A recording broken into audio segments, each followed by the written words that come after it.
प्रभु यीशु मसीह के सामर्थी नाम में आप सबका स्वागत है। मैं आपका भाई ब्रदर मैथ्यू। जो आज हमारा टॉपिक है, जिस विषय पर हम बात करने जा रहे हैं, उसका नाम है झूठे भविष्यद्वक्ता से खुद को कैसे बचाएं, यानी कि how to save yourself from false profits. हम इस विषय में जानेंगे कि वचन में क्या लिखा है झूठे भविष्यद्वक्ताओं के बारे में, पुराना नियम क्या कहता है और नए नियम में क्या चेतावनी है, यहोवा ने क्या कहा है और प्रभु यीशु मसीह ने क्या चेतावनी दी है इन झूठे भविष्यद्वक्ताओं के रिगार्डिंग।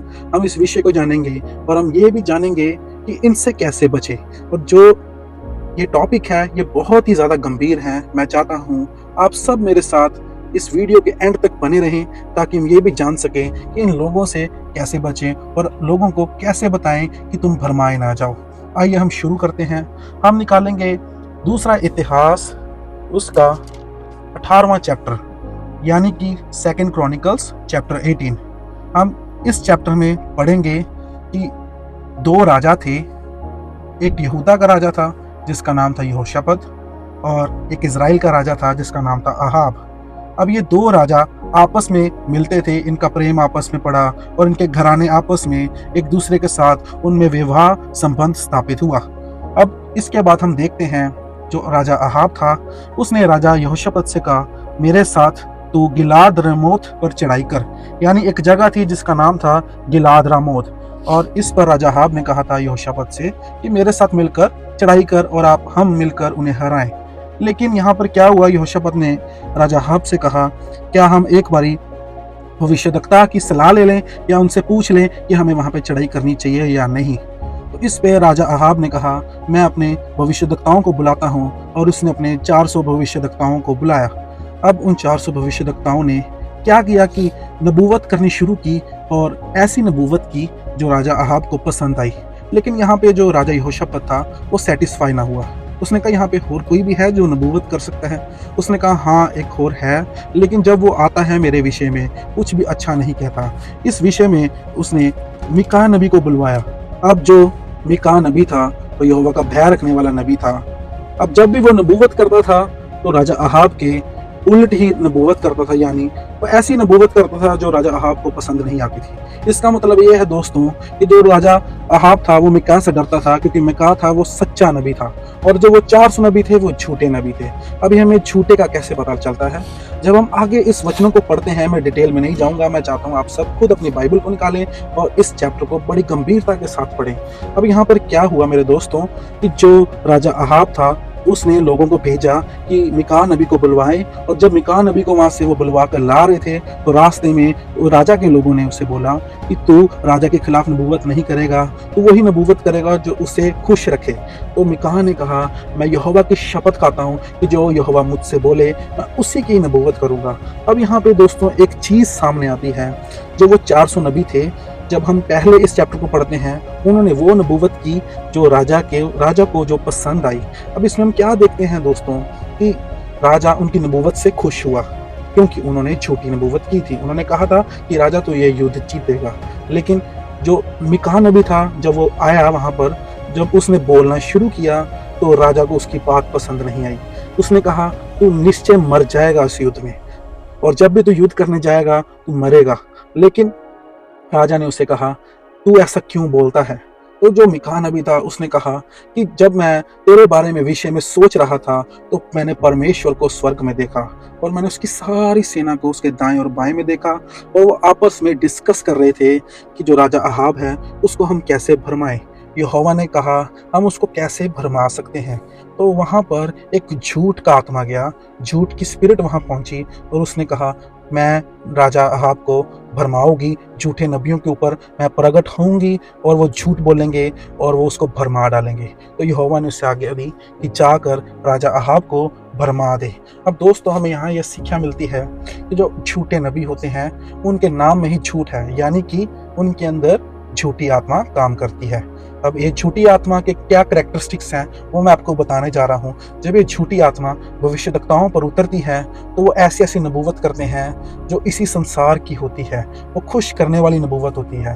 फॉर एग्जाम्पल आजकल के जो भविष्यद्वक्ता हैं वो इंसानों को खुश करने में लगे हुए हैं। वो कह देते हैं तुम्हारा यहाँ वीज़ा लगेगा या तुम्हें ये बड़ी गाड़ी मिलने जा रही है। मेरे दोस्तों उन्हें वो गाड़ी मिल भी जाएगी, उनका शायद वीज़ा लग भी जाए, क्योंकि ये दुनिया शैतान के अंडर है। जब शैतान यीशु मसीह मसीह को मिला, उसने यीशु मसीह को कहा कि तू मेरे को सिजदा कर, मैं सारा संसार तुझे दे दूंगा। यानी इस संसार का जो राजकुमार है वो शैतान है। वो तुम्हें दे सकता है, वो तुम्हें अमीर भी कर सकता है। अब इस कहानी में हम एक चीज देखते हैं, वो झूठ का आत्मा इन नबियों पे उतरा। और अगर हम गहराई में झूठ की आत्मा को देखें, ये झूठ का आत्मा इंसानों के अंदर डिफरेंट टाइप ऑफ सिम्टम्स भी क्रिएट करता है। यानी मान लो फॉर एग्जांपल, अगर मेरा एक शरीर है, मुझे अचानक से दर्द शुरू होनी हो गई, मेरे अंदर ऐसे ऐसी दर्द पैदा हुई, अगर मैंने अपने सारे टेस्ट करवाए, मैं डॉक्टर के पास भी गया, लेकिन मेरी सारी रिपोर्ट्स नॉर्मल हैं, लेकिन मेरे फिर भी दर्द हो रही है। ये काम झूठ की आत्मा भी करती है। हमें झूठ की आत्मा को यहाँ बांधना पड़ता है। ये एक स्पिरिचुअल वॉरफेयर है, ये काम झूठ की आत्मा के हैं। तो मैं आपको बताना चाहता हूँ, यहाँ पे खास बात है दोस्तों, ये जो झूठ की आत्मा है, ये यहोवा का नाम लेकर नबूवत करती है। इसने यहाँ पर यहोवा का नाम लिया और नबूवत करनी शुरू कर दी। जो वो 400 नबी थे, वो यहोवा का नाम लेकर नबूवत करते थे। अगर हम इसकी 10वीं आयत को देखें, 18वें चैप्टर को, उसकी 10वीं आयत को देखें, वहाँ पे यूँ लिखा है, यहोवा यूँ कहता है कि इनसे तू अरामियों को मारते मारते नष्ट कर डालेगा। जो ये झूठे नबी थे, यहोवा का नाम लेते थे, ये यहोवा के नाम से भविष्यवाणी करते थे। इस सिमिलर सिम्टम्स जो आजकल हमें दिख रहे हैं, ये आजकल के जो नबी हैं, ये भी प्रभु यीशु मसीह का नाम लेते हैं, ये भी प्रभु यीशु मसीह के नाम से नबूवत करते हैं। फर्क ये है कि इनके अंदर झूठ का आत्मा है। जैसे इनके नाम में लिखा है झूठे भविष्यवक्ता। जो सच्चा भविष्यवक्ता होगा, अपने जान की परवाह नहीं करेगा, वो लोगों को खुश करने नहीं आया, वो सीधी और सादी नबूवत करेगा, चाहे आपको पसंद आए चाहे ना आए। वो आपको यहोवा की ओर मोड़ेगा, ना कि इस दुनिया की ओर। अगर वो नबूवत करता है सच्चा भविष्यवक्ता, तो आपका जीवन बदलता है। आइए हम आगे बढ़कर देखें कि लोग क्या कहते हैं इस भविष्यवक्ताओं के बारे में, लोगों का क्या स्टांस है, लोग कैसे डिफेंड करते हैं। जब भी मैं लोगों से बात करता हूँ इन झूठे भविष्यवक्ताओं के बारे में, अक्सर वो एक आयत लेकर आते हैं। हम उस आयत को भी देखेंगे। वो कहते हैं, जिस तरह मत्ती 7 बाब उसकी 1 आयत में लिखा, दोष नहीं लगाओ जिस तुम पर भी दोष ना लगाया जाए। उनकी सीधी सादी आयत होती है, उनके पास और कुछ नहीं होता डिफेंड करने को। लेकिन मैं आज आपको इस आयत के बारे में भी बताऊंगा। जो इस आयत में दोष लिखा है वो फिजिकल दोष है, यानी कि वो फिजिकली बोल रहे हैं कि दोष मत लगाओ। अब इस फिजिकल तरीके में क्या आता है, यानी कि हम अपीयरेंस पर जज नहीं कर सकते, हम सोशल स्टेटस पर लोगों के जज नहीं कर सकते, हम लोगों का बिहेवियर जज नहीं कर सकते, लोगों के एक्शंस जज नहीं कर सकते, लोगों की हेल्थ और लोगों की फिटनेस जज नहीं कर सकते, हम कल्चरल और एथनिसिटी पर जजमेंट नहीं दे सकते। ये वो जजमेंट की बात हो रही है मेरे दोस्तों। यहाँ पे जो दोष की बात हुई है मत्ती 7 उसकी 1 आयत में, वो आत्मिक दोष नहीं, वो फिजिकल दोष है। मैं आपको बताना चाहता हूँ, वचन में लिखा है, यूहन्ना की किताब उसकी 7 बाब उसकी 24 आयत में लिखा है, सिर्फ बाहरी दिखावे के आधार पर न्याय करना बंद करो, बल्कि सही तरीके से न्याय करो। अगर हम इंग्लिश में पढ़ें, यहाँ पे लिखा है जज राइचियस जजमेंट, यानी कि धार्मिकता से जजमेंट करो, यानी कि जो आत्मा में जजमेंट है वो करो। यानी कि अगर कोई झूठा भविष्यवक्ता आपको दिखता है तो उस हिसाब से जज करो कि उसके अंदर कौन सा आत्मा काम कर रहा है। मैं आपको बताना चाहता हूँ, आजकल बहुत सारे लोग भरमाए जा रहे हैं, इसी चक्कर में लोग भरमाए जा रहे हैं क्योंकि उन्हें जज करना नहीं आता। लोग उन्हें बोल देंगे कि दोष मत लगाओ, हमारे पे भी दोष ना लगाया जाए। उन्हें ये समझ नहीं आता ये वो दोष नहीं है, ये फिजिकल दोष है। हमको वचन में यूहन्ना ने साफ साफ बताया है कि अगर तुम्हें जज करना है किसी को, आत्मिक रीति से जज करो। अगर हम इसे और गहराई से जाने तो हमें पाया जाता है 1 कुरिन्थियों 5 बाब उसकी 12 आयत में, जो कि पौलुस यहाँ पे साफ साफ कहता है, गिरजा घर के बाहर के लोगों का न्याय करना मेरे लिए कौन सा काम है? क्या तुम नहीं जानते कि तुम्हें गिरजाघर के भीतर के लोगों का न्याय करना है? यहाँ पे पौलुस ने साफ साफ लिखा है कि जो चर्च है उसके बाहरी लोगों का न्याय मत करो, जो चर्च में है उन लोगों का न्याय करो, क्योंकि हमें उन लोगों से खतरा है कहीं हम उन लोगों से भरमाए तो ना जाए। एक चर्च में हर कोई इंसान आता है, यहाँ तक कि भविष्यवक्ता भी, पास्टर भी, अपोस्टल भी, टीचर भी, क्वायर भी, यहाँ तक कि चर्च के एल्डर्स भी। हमें हर किसी को जज करना पड़ता है, क्या ये हमें सही शिक्षा दे रहे हैं, क्या ये हमें सही शिक्षा नहीं दे रहे। बाहर के लोगों से हमें कोई लेना देना नहीं, क्योंकि जो बाहरी लोग हैं वो शैतान के चुंगल में है। मेरे दोस्तों, मैं आपको बताना चाहता हूँ, अपने आप को भरमाने ना दो। हम देखते हैं यहोवा क्या कहता है इनके बारे में, इन भविष्यवक्ताओं के बारे में यहोवा ने बड़े अच्छे से बताया है। हम पढ़ेंगे यिर्मयाह की किताब उसका 14 बाब उसकी 14 आयत में, यहोवा ने यूं कहा, यहोवा ने मुझसे कहा, ये भविष्यवक्ता मेरे नाम में झूठी भविष्यवाणी कर रहे हैं। यहाँ पे यहोवा ने बड़े साफ साफ कहा है, ये भविष्यवक्ता नाम यहोवा का यूज करेंगे और भविष्यवाणी करेंगे। आगे देखो क्या लिखा है यहाँ पर, मैंने ना तो उन्हें भेजा है ना उन्हें आज्ञा दी है। अब यहाँ पे यहोवा ने उन्हें नहीं भेजा, यहोवा ने उन्हें कोई आज्ञा नहीं दी और ना उनसे कुछ कहा है।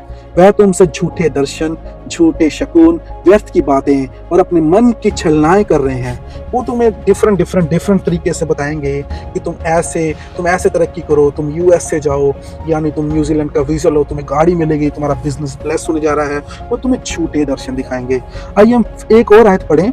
यिर्मयाह की किताब उसकी 23 बाब उसकी 21 आयत में लिखा है, मैंने इन भविष्यद्वक्ताओं को नहीं भेजा, फिर भी वह दौड़ पड़े हैं, मैंने उनसे कुछ नहीं कहा, फिर भी वह भविष्यवाणी कर रहे हैं।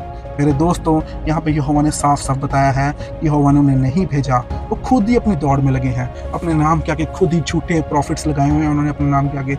आजकल तो ये ट्रेंड बना हुआ है, 16, 17, 18 साल के नए नए मार्केट में भविष्यद्वक्ता आए हुए हैं, ऑनलाइन आए हैं, झूठी भविष्यवाणियां करी जा रहे हैं। पता नहीं कितने प्रॉफिटिक वर्ड, पता नहीं क्या क्या वो बोलते रहते हैं लोगों के लिए, वो यहोवा की ओर से नहीं है। मेरे दोस्तों, आप कहीं भरमाए ना, जो अपना ध्यान रखो। यहोवा ने ये भी लिखा है यिर्मयाह की किताब 23 बाब उसकी 16 आयत। यिर्मयाह, द बुक ऑफ यिर्मयाह चैप्टर 23 वर्स 16।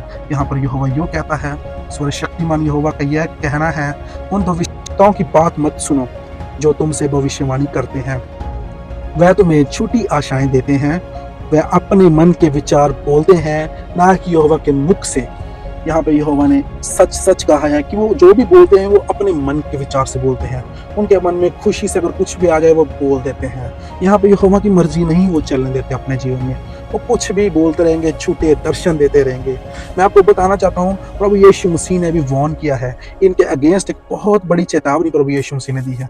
जब प्रभु यीशु मसीह के चेले उसके पास आए, उन्होंने कहा कि अंत के समय में क्या चिन्ह होंगे, तो प्रभु यीशु मसीह ने उन्हें कहा, मत्ती की अंजील उसका 24 बाब उसकी 4 और 5 में लिखा है, यीशु ने उत्तर दिया, सावधान रहो कि कोई तुम्हें धोखा ना दे। यहाँ पे जब यीशु मसीह ने बात बोली, सबसे पहले उसने ये चिन्ह दिया कि सावधान रहो, यानी सतर्क रहो, यानी कि अपने आसपास देखते रहो कि कहीं हम धोखा ना खा जाएं, क्योंकि बहुत से लोग मेरे नाम से आकर कहेंगे मैं मसीह हूँ और बहुतों को धोखा देंगे। अब यहाँ पर हम क्या देखते हैं कि कई भविष्यद्वक्ता आएंगे, वो कहेंगे हमें यहोवा ने भेजा, हमें यीशु ने भेजा, वो नाम यीशु का यूज करेंगे, वो काम भी यीशु के नाम पर ही करेंगे, और वो कहेंगे मैं ही हूँ जो यहोवा की तरफ से नियुक्त किया गया हूँ, मेरी सुनो। अब यहाँ पर हम एक आयत और पढ़ेंगे, मत्ती की अंजील 22 बाब उसकी 14 आयत में लिखा है, क्योंकि बुलाए गए तो बहुत हैं परंतु चुने गए थोड़े हैं। हमें इस आयत से एक चीज बहुत साफ साफ क्लियर होती है कि जब प्रभु यीशु मसीह बुलाता है तो उनमें से चुनता बहुत कम है।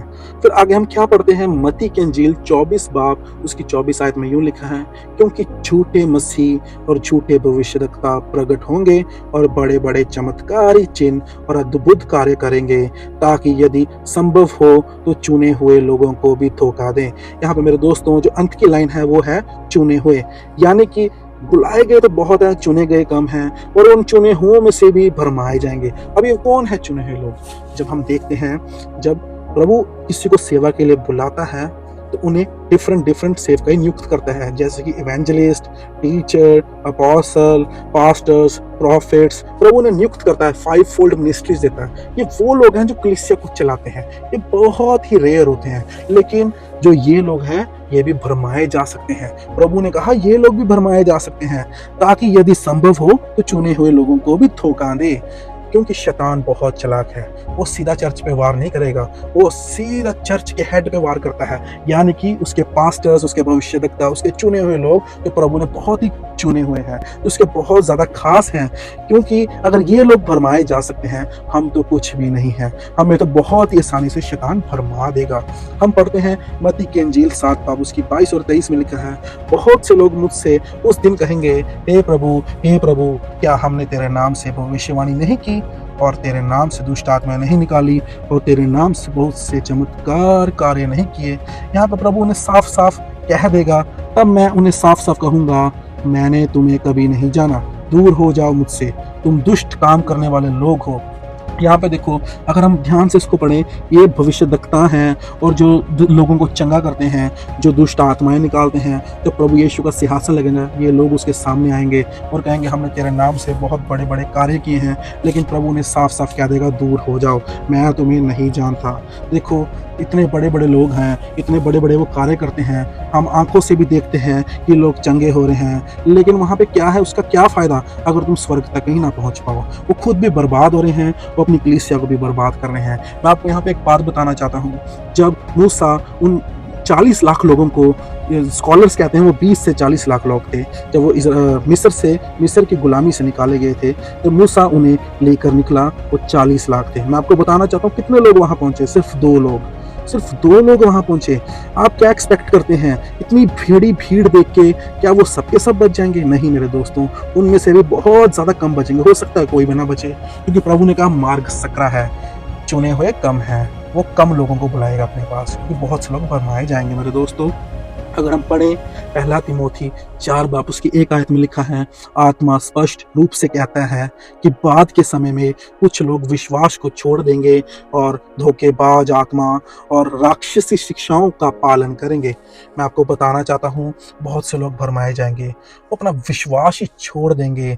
उन्हें बस ये विश्वास होगा कि अगर ये प्रॉफिट ने मेरे बारे में एक बारी भविष्यवाणी कर दी तो मैं चंगा हो जाऊंगा, मैं ठीक हो जाऊंगा। वो प्रभु यीशु को छोड़ देते हैं, वो अपने विश्वास को छोड़ देते हैं। जो प्रभु यीशु ने कहा तेरे विश्वास से तू चंगा हुआ, तेरे विश्वास ने तेरे लिए ये किया, लेकिन वो विश्वास को त्याग देते हैं। वो धोखेबाज आत्माओं के शिकंजे में आ जाते हैं, वो उन राक्षसी लोगों के शिकंजों में आ जाते हैं, उन शिक्षाओं के शिकंजों में आ जाते हैं जो प्रभु यीशु के खिलाफ हैं। यहाँ पे तिमोथी स्पष्ट रूप से यहाँ पे बताता है कि ऐसे लोग आएंगे जो तुम्हें भरमा डालेंगे। मेरे दोस्तों, मैं तुम्हें बताना चाहता हूँ, हम अगर पौलुस के विषय में देखें, पौलुस ने बहुत ही अच्छी यहाँ पे बात कही है। दूसरा करंथियों 11 बाप उसकी 3 और 6 में लिखा है, यहाँ पे पौलुस ने बताया है कि ऐसे ऐसे लोग क्या करेंगे, अंत में वो क्या शिक्षा देंगे, वो कैसे तुम्हें भरमाएंगे, किसके नाम से आएंगे। मैं आपको बताना चाहता हूँ, नाम वो यीशु का यूज करेंगे, लेकिन वो यीशु नहीं होगा, वो दूसरा यीशु होगा। हम ध्यान से इसको पढ़ते हैं, दूसरा करंथियों 11 बाप उसकी 3 और 6, 3 से लेकर 6 में क्या लिखा है, परंतु मुझे डर है कि जैसे सर्प ने अपनी चतुराई से हवा को धोखा दिया था, वैसे ही तुम्हारे विचार मसीह के प्रति सरल और शुद्ध भक्ति से बहक कर भटक ना जाए। कहीं तुम बहक ना जाओ, जिस तरह सांप ने हवा को बहका दिया। पौलुस यहाँ कहता है कहीं तुम भटक ना जाओ। हम 4 आयत में हम क्या देखते हैं, पौलुस कहता है क्योंकि यदि कोई तुम्हारे पास आकर उस यीशु का प्रचार करता है जो हमने प्रचारित किया, यानी कि अगर हम इंग्लिश में देखें तो पौलुस कहता है कि ये लोग क्या करेंगे, अनदर जीसस का प्रचार करेंगे, यानी कि दूसरे यीशु का प्रचार करेंगे। नाम यीशु का है पर ये दूसरा यीशु है। अब बहुत समझदार हैं कौन सा यीशु है। या यदि तुम वह आत्मा का प्राप्त करते हो जो तुमने प्राप्त किया है, या कोई और सुसमाचार जिसे तुमने स्वीकार किया है, तो तुम उसे सहजता से सहन करते हो। यहाँ पे पौलुस बताता है कि तुम जो ये चीजें देख रहे हो, एक दूसरा यीशु है, ये दूसरी आत्मा है और ये दूसरा सुसमाचार है। यानी कि यहाँ पे नाम यीशु का लिया जा रहा है, लेकिन काम यीशु का नहीं हो रहा, उसकी मर्जी नहीं हो रही। यानी कि यहाँ पे जो आत्मा है वो पवित्र आत्मा नहीं है, वो कोई और ही आत्मा है, और जो यहाँ पे शिक्षा दी जा रही है लोगों के द्वारा, वो दूसरी शिक्षा है। पौलुस क्या बताता है कि देखो नाम यीशु का ही लिया जाएगा। मैं आपको बोलना चाहता हूँ, भरमाए मत जाओ। और आगे पौलुस क्या कहता है 5वीं आयत में, मैं यह मानता हूँ कि मैं उन महान प्रेरितों से किसी भी मामले में कम नहीं हूँ। अब पौलुस क्या बोलता है इन लोगों को, वो कहते हैं कि ये लोग अपने आप को महान प्रेरित कहेंगे, यानी कि सुपर अपोस्टल, यानी कि बहुत बड़े अपोस्टल अपने आप को कहेंगे कि मेरे जैसा कोई नहीं है। पौलुस कहता है मैं अपने आप को इनसे कम नहीं मानता। 6वीं आयत में क्या लिखा है, हो सकता है कि मैं भाषण में अप्रशिक्षित हूँ परंतु ज्ञान में नहीं। वो कहता है कि शायद मैं थोड़ा भाषण देते समय या मेरी जो बोलचाल है उसमें मैं इन लोगों से कम हूँ, लेकिन जो मेरे में ज्ञान है वो इनसे कम नहीं है, क्योंकि जो मेरे में ज्ञान है पवित्र आत्मा ने दिया है। आगे पौलुस क्या कहते हैं, हमने तुम्हारे सामने हर बात को पूरी तरह से स्पष्ट किया है। और पौलुस ने क्या कहा कि मेरे अंदर तो ज्ञान है और मैंने अपनी बात को सरल तरीके से तुम्हारे सामने रखा है। ये देखो, दूसरे यीशु के साथ आएंगे, आत्मा भी झूठी होगी, सुसमाचार भी अंत में झूठा होगा। और पौलुस ने कहा अपने आप को कम मत समझना इनसे, क्योंकि तुम्हारे अंदर ज्ञान है, और तुम्हारे अंदर अगर ज्ञान है तो तुम भरमाए नहीं जाओगे। और क्या कहता है पौलुस कि मेरे अंदर अगर ज्ञान है तो मैं इनको पकड़ भी लूंगा। और क्या मेरे जो मेरा ज्ञान है उसके कारण जो मेरी शिक्षा है वो सरल है। मेरे दोस्तों, मैं आपको यहाँ पे बात बताना चाहता हूँ, जो ये भविष्यवक्ता झूठे हैं काम कैसे करते हैं। जब खुदा का आत्मा चुनता है तो वो तुम्हें गिफ्ट देता है, यानी कि आत्मा के वरदान देता है, आत्मा के फल देता है, लेकिन प्रभु उन्हें कभी वापस नहीं लेता। मैं आपको एक उदाहरण देना चाहता हूँ। जब यहोवा ने लूसीफर को बनाया तो लूसीफर सबसे सुंदर था, सबसे बलवान था, सबसे ताकतवर था और उसकी आवाज़ बहुत मीठी थी। लेकिन जब उसने बलवा किया, यहोवा को धोखा दिया, उसमें घमंड आ गया, यहोवा ने उसकी ताकतें नहीं छीनी, यहोवा ने वो चीज़ें नहीं छीनी जो यहोवा ने उसे दी हैं, लेकिन जस्ट यहोवा ने उसे बाहर निकाल दिया, स्वर्ग से बाहर निकाल दिया।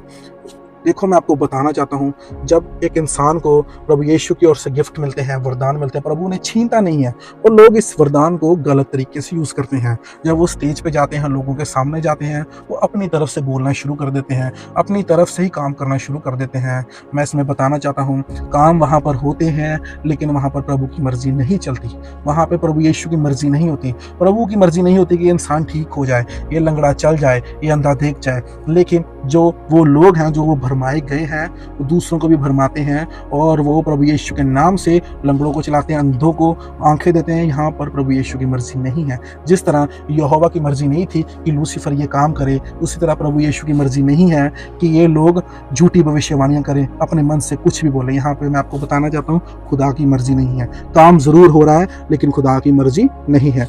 मैं आपको आगे बताना चाहता हूँ कि इन लोगों से बचना कैसे है। अब हम सीखेंगे इन लोगों से आप कैसे बच सकते हैं। पहली बात मैं आपको बताना चाहता हूँ, आपको सिर्फ वचन बचा सकता है।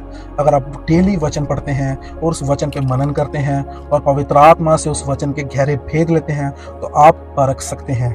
अगर आपको वचन का ज्ञान नहीं है, आप प्रार्थना में नहीं बैठते, पवित्र आत्मा के साथ संबंध नहीं बनाते, तो आप नहीं बच पाएंगे। आइए हम पढ़ते हैं पहला कुरिन्थियों 12 बाब उसकी 8 और 10 में जो 9 वरदान लिखे हैं, हमें वो वरदान ही लोगों से बचा सकते हैं। सबसे खास वरदान है जो हमें इन लोगों से बचाएगा, वो वरदान हमें पाया जाता है 10वीं आयत में। यहाँ पर ये लिखा है, आत्माओं की परीक्षा, यानी कि आत्माओं को परखना। ये जो वरदान है यही हमें बचा सकता है इन झूठे भविष्यवक्ताओं से। हम पहचान पाएंगे कि ये भविष्यवक्ता सच्चा है या नहीं। क्या इस भविष्यवक्ताओं के भविष्यवाणी करने से इन लोगों के जीवन में बदलाव आ रहा है या नहीं। आजकल के भविष्यवक्ता भविष्यवाणी कर देते हैं लेकिन उस भविष्यवाणी से क्या होता है, उनके जीवन में कोई बदलाव नहीं आता, वो वैसे के वैसे ही हैं। वो ये भविष्यवाणी कर देंगे कि तुम इंग्लैंड जा रहे हो, तो इंग्लैंड तो चल जाता है लेकिन उसका पाप बरकरार रहता है। असली भविष्यवक्ता वो होता है तो अगर वो भविष्यवाणी करे वो इंसान सुधर जाता है, उसके जीवन में बदलाव आ जाता है। लेकिन आजकल के जो भविष्यवक्ता हैं ये भविष्यवाणी तो कर देते हैं, उनके जीवन में कोई बदलाव नहीं आता। मैं आपको बताना चाहता हूँ, पौलुस ने कहा तुम्हें ज्ञान बचा सकता है। अगर हम पहला कुरिन्थियों 12 बाब उसकी 8 आयत को पढ़ें, जो उसका दूसरा वरदान है पवित्र आत्मा का, वो ज्ञान का है। यहाँ पर लिखा है दूसरों को उसी आत्मा के द्वारा ज्ञान का शब्द, यानी जो ज्ञान का वरदान है ये भी पवित्र आत्मा की तरफ से मिलता है। अब क्वेश्चन है पवित्र आत्मा को कैसे पुकारें। पवित्र आत्मा कोई स्पेशल आपको पैसे दे के नहीं मिलेगा, ये फ्री का आत्मा है। आपको अपने आप को समर्पण देना पड़ेगा, आपको डेली वचन पढ़ना पड़ेगा, डेली प्रार्थनाएं करनी पड़ेंगी और पवित्र आत्मा से मांगना पड़ेगा, ये पवित्र आत्मा मुझे ज्ञान से भर, मुझे आत्माओं की परीक्षण से भर, ताकि मैं आत्माओं को परख सकूं कि मैं भरमाया ना जाऊं। पवित्र आत्मा से मांगो वो तुम्हें देगा। यिर्मयाह 33:3 में लिखा, प्रार्थना कर, मैं तुझ पर कठिन कठिन और गहरी बातों को प्रकट करूंगा जिसे तू अपने आप से भी नहीं समझता। मैं आपको बताना चाहता हूँ, बाइबल रीड मत करें, उस बाइबल के भेदों को समझें। प्रभु आपके साथ क्या बात करना चाहता है उसे समझे। बाइबल बहुत डीप है मेरे दोस्तों, आप ऊपर से पढ़कर उसे नहीं समझ सकते, आपको उसकी गहराई में जाना पड़ेगा और गहराई में आपको सिर्फ पवित्र आत्मा है जो आपको लेके जा सकता है। मैं आपको बताना चाहता हूँ, अगर आप बाइबल पढ़ते हैं, प्रार्थना करते हैं, तो पवित्र आत्मा से ये भी मांगे कि मुझे ज्ञान का वरदान चाहिए और मुझे आत्माओं की परख का वरदान चाहिए, ताकि मैं झूठे भविष्यवक्ताओं को पहचान सकूं, कहीं ये सही है या ये गलत है, इसको परख कर देखें। आप जब भी किसी प्रॉफिट को सुनते हैं आप ये देखें कि वो क्या बोल रहा है, क्या वो दुनियाविक चीज़ें बोल रहा है या वो आत्मिक चीज़ें बोल रहा है। मैं आपको बताना चाहता हूँ, भविष्यवाणियाँ तो हो चुकी हैं, बाइबल में भविष्यवाणियाँ हो चुकी हैं, भरमाए मत जाओ। अब जो ये प्रॉफिट हैं क्या भविष्यवाणी कर सकते हैं? ये आपको सीधा स्पष्ट कहेंगे, आपको आपका नाम बताएँगे, जो सच्चे भविष्यवक्ता हैं वो आपको आपका नाम बताएँगे, आपको आपकी पूरी डिटेल बताएँगे, आपकी कमियाँ आपको बताएँगे। आजकल के भविष्यवक्ता नाम नहीं बताते, वो जस्ट आइडियाज़ लगाते हैं कि यहाँ पर कोई भाई बैठा है, उसके साथ ये हुआ है, उसके साथ वो हुआ है। मैं आपको एक एग्जांपल देता हूँ, मान लो 10 लोग बैठे हैं और एक भविष्यवक्ता आया, उसने वहाँ पर माइक पर बोला कि यहाँ पर कुछ लोग ऐसे हैं जिन पर कर्जा है। मेरे दोस्तों, मैं आपको बताना चाहता हूँ, हर 3 में से 2 आदमी के ऊपर कर्जा है। वहाँ पे कम से कम 10 में से मेरे हिसाब से 8 बंदे ऐसे होंगे जिन पर कर्जा है, तो वो आमीन बोल देंगे। मैं आपको बताना चाहता हूँ, ये आइडिया वाले भविष्यवक्ता हैं। तो सच्चा भविष्यवक्ता होगा जैसे एलिया था, जैसे अलीशा था, वो सीधा आपको आपका नाम बताएँगे, वो आपको आपकी कमियाँ बताएँगे और आपको बोलेंगे अगर आप ये चीज़ें नहीं छोड़ोगे तो आप नष्ट हो जाओगे। वो आपको डायरेक्ट वार्निंग देंगे। मैं आपको बताना चाहता हूँ, अगर आपको ऐसा भविष्यवक्ता मिलता है जो आपको डायरेक्ट वार्निंग दे, इसका मतलब वो प्रभु की ओर से है। लेकिन अगर आपको ये ऐसा भविष्यवक्ता मिलता है जो आपको बता रहा है कि आपके कर्जे मुक्त होने जा रहे हैं या आप तरक्की करने जा रहे हैं, पहली बात, सीधा विश्वास मत करो, उन्हें परखो। अब आप परख कैसे सकते हो? आपको प्रार्थना में बैठना पड़ेगा, आत्मा की गाइडेंस लेनी पड़ेगी, पवित्र आत्मा जो आपको सिखाएगा, आपको वचन पढ़ना पड़ेगा, आपको फास्टिंग्स में बैठना पड़ेगा, आपको पूछना पड़ेगा प्रभु के आत्मा से कि मुझे साइन दो कि ये भविष्यवक्ता सही है या गलत है, कहीं मैं इससे भरमाया ना जाऊं।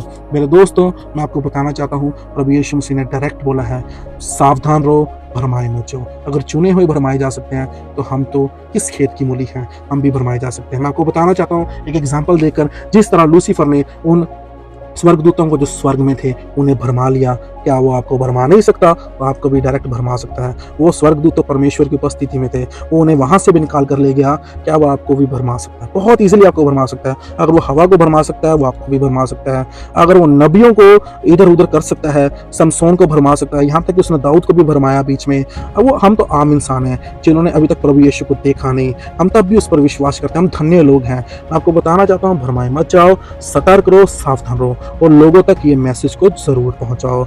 मेरा विश्वास है इस मैसेज के द्वारा आपने जरूर कुछ सीखा होगा और मैं चाहता हूं आप इस वीडियो को, इस मैसेज को लोगों तक शेयर करें, इस चैनल को सब्सक्राइब करें और लोगों तक ये वीडियो पहुंचाएं ताकि लोग भी भरमाए जाने से बच जाएं। आपको मैं फिर नई वीडियो के साथ मिलूंगा, तब तक के लिए God bless you, praise the Lord.